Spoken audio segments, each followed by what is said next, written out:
Bonjour, je vais raconter mon histoire. Ma mère a fait 6 garçons et une seule fille que moi. Et je suis la dernière. J'ai 31 ans aujourd'hui. Ma mère était pour moi la femme, je voyais comme mon Dieu. Je me confiais à elle. Chaque fois que je faisais quelque chose, je me confiais toujours à ma mère. Je disais toujours tout à ma mère. Et une fois, j'ai pris une grossesse. J'ai fait une fausse couche. Et après, je me suis dit qu'après mes études, après mon bac, je vais chercher à en faire un autre parce que j'ai pris cette grossesse et j'étais en 3e. Et après, je suis restée, j'ai plus pensé à ça. Et maintenant, à chaque fois, j'avais maintenant l'envie de vouloir faire un enfant. Ça ne venait pas. Je suis allée rencontrer un gynéco. Pour une première fois, j'ai vu un gynéco. Il m'a fait comprendre que j'avais des trompes bougées et un taux de chlamydia élevé. Donc, du coup, j'ai commencé par suivre le traitement avec lui. On m'a nettoyé les trompes et tout, j'ai tout fait. Et après, ça n'allait pas toujours. Voilà comment je suis repartie voir un autre gynécologue. Il m'a encore redit la même chose, que j'ai des trompes bouchées et le taux de chlamydia est élevé. J'ai encore recommencé à faire un autre traitement et tout. Voilà comment. Après, je me suis dit, bon, je vais un peu aller à l'indigénat. Tout ça, je vivais dans la maison familiale.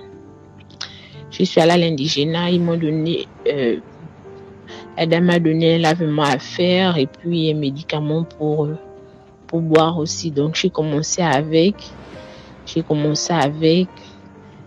Ça n'allait pas toujours. Même pas un petit retard.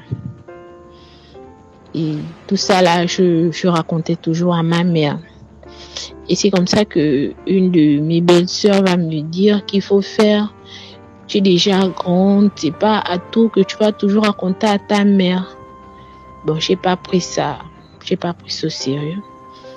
Et voilà comment une de mes cousines me dit que voilà, on parle un peu trop d'enfants longtemps, on peut faire une consultation quelque part.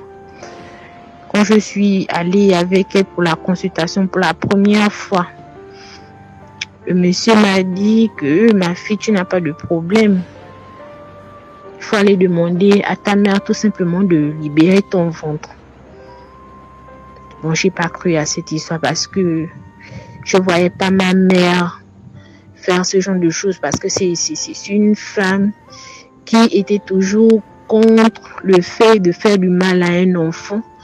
Elle se battait toujours contre. Elle ne s'entend presque avec personne parce que tout ce qu'elle apprend que voilà, ils font du mal aux enfants, elle n'est pas avec ces personnes et tout. Donc, j'ai pas cru à cette histoire. Et j'ai un de mes grands frères qui, son dossier était bloqué, rien ne marchait pour lui et tout. Et c'est comme ça que je dis à mon grand frère que allons un peu chez le monsieur qui m'avait consulté, tout, qui me disait que c'est la vieille qui connaît mon problème de ventre et tout. Nous sommes allés sur le monsieur en question. Arrivé là-bas, il a fait une consultation et puis il a dit à mon grand frère que je vais débloquer ton dossier. Et voilà comment on a fait une demi-veillée. Il allait prendre le cadenas avec l'argent que mon grand frère avait remis. Il n'a pas cité le nom de la personne, il a juste le cadenas, il a débloqué. Après tout ça, l'intégration de mon grand frère est arrivée. Et moi, par contre, j'ai commencé à avoir les petites douleurs un peu partout et tout. Mais je ne prenais pas ça au sérieux. Je me disais que c'est certainement un palu. Donc, du coup, j'ai négligé. Par après, je suis repartie ailleurs pour aller refaire une autre consultation. Quand je suis repartie, on m'a redit la même chose. Que voilà, tu n'as pas de problème. Ton problème, c'est ta mère. Va demander à ta mère de détacher la corde qu'elle a attachée qui t'empêche d'avoir les enfants parce que c'était qu'à cette corde-là. Je suis partie à la maison, j'ai parlé avec maman. Je lui ai dit que voilà, c'est ce qu'on m'a dit. Si tu te reconnais, détache déjà. Elle m'a dit, oh, je ne connais pas et tout. Et là-bas, on m'a dit, oh non, voilà, ta mère, elle connaît beaucoup de choses parce que même quand ton père venait coucher avec toi mystiquement, elle le savait. Et elle a même changé de chambre à cause de ça. Et tout cela, c'était vrai parce que ma mère avait changé de chambre comme mon père vivait encore. Et il se disputait à chaque fois et elle le répétait toujours. J'entendais cette phrase. Oh, je t'ai déjà demandé d'arrêter de faire ça. Comme tu ne comprends pas, je ne dors plus dans ta chambre. Et moi, je savais pas exactement de quoi il s'agissait. Mais quand monsieur en question m'a dit que voilà, c'est parce que ton père venait coucher avec toi mystiquement et ta mère le savait. Ça m'a vraiment choquée. J'ai pleuré, du coup, j'ai dû déménager. Je suis allée rester avec mon petit ami. Et tout ça là, la maladie s'amplifiait. Je savais pas exactement de quoi il s'agissait. Je suis allée à l'hôpital, j'ai fait le scanner, j'ai constaté que mes pieds étaient en train de s'enfler, tout mon corps s'enflait. J'ai fait le scanner, j'ai tout fait, on n'a rien trouvé. Et voilà comment je vais à l'église. Je connais une dame qui est prophétesse et son mari est pasteur. Donc du coup, la dame et moi s'entendons très bien. Je l'ai appelée. Elle m'a invitée chez elle. Je suis partie. Ils ont commencé avec les prières, les délivrances et tout ça là. Et c'est comme ça qu'elle va me dire que ma fille, ce que tu as sur toi, c'est un serpent mystique qui est en train de t'avaler. Le serpent m'avait déjà avalé jusqu'au cou. Ce qui avait causé la douleur, ce qui me causait les douleurs que j'avais parce que quand je suis allongée pour me lever, je ressentais un poids qui ne dit pas son nom. Mais grâce à Dieu, avec leurs prières et tout, ça m'a complètement relâchée. Ça m'a relâchée. Quand j'ai demandé, elle m'a donné des prières, elle m'a dit concentre-toi sur ces prières et tu verras ce qui s'est passé pour que tu en arrives là. Et pendant mes prières, je voyais ma mère qui avait pris de colère, qui s'est dit non mais comment j'ai fait une fille, elle n'est pas complice avec moi, elle est contre moi. Et elle envoyait ce serpent qu'elle garde, que nous on ne sait pas, qu'on ne savait pas, m'attaquer pour me tuer, juste parce que j'ai fait sortir mon grand frère de là où elle avait attaché pour qu'il ne fasse rien. Et donc du coup, quand je suis sortie de là, après à l'hôpital, ils m'ont déclaré, et quand je suis repartie à l'hôpital, ils m'ont trouvé avec un rhumatisme.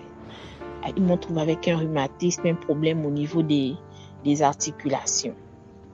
Je suis le traitement en ce moment. Ils m'ont même demandé de ne plus manger le sel parce que mon rein est très petit. Donc, malgré tout ça, là, j'ai continué à fréquenter ma mère.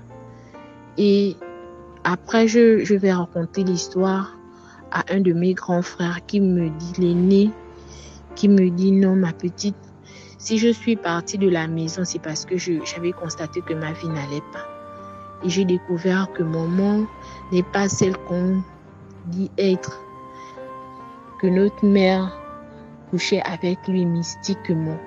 C'était devenu, ma mère était devenue la femme de nuit de mon grand frère. Et elle le fait avec tous mes frères. Et tout ça là, on ne l'a jamais su. Et depuis là,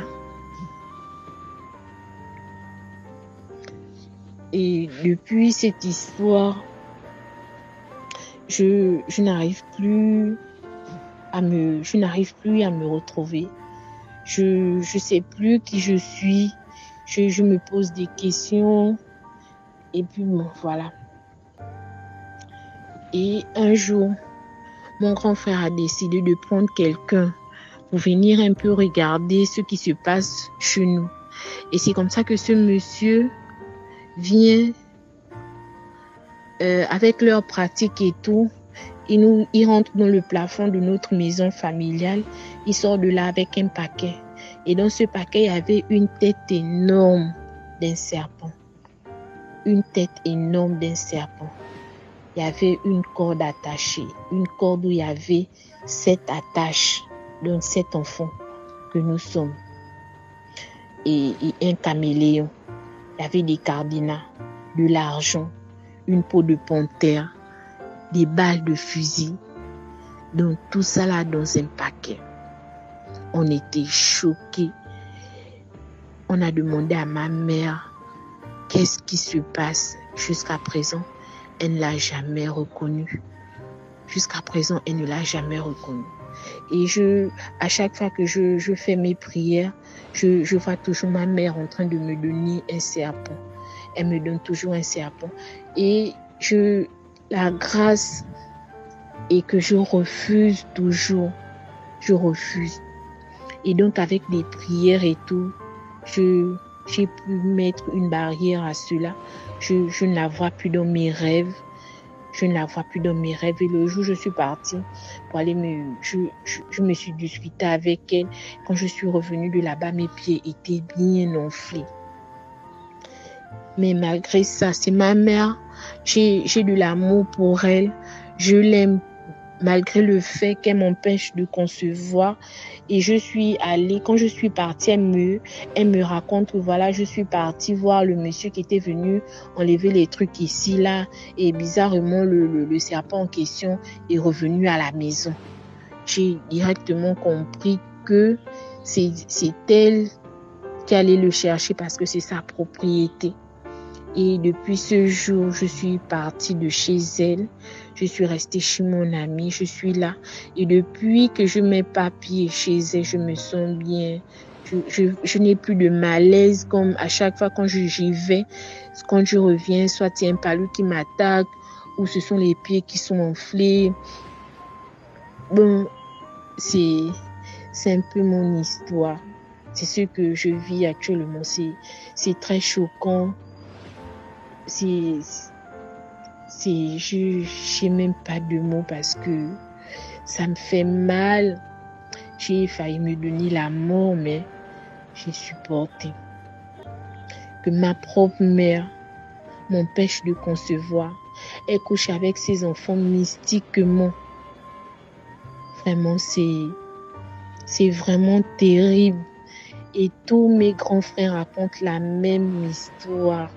Partout où ils partent, on leur dit toujours que voilà, c'est votre mère. Et ça nous dépasse parce que on ne voyait pas notre mère comme cette femme qui fait du mal à ses enfants.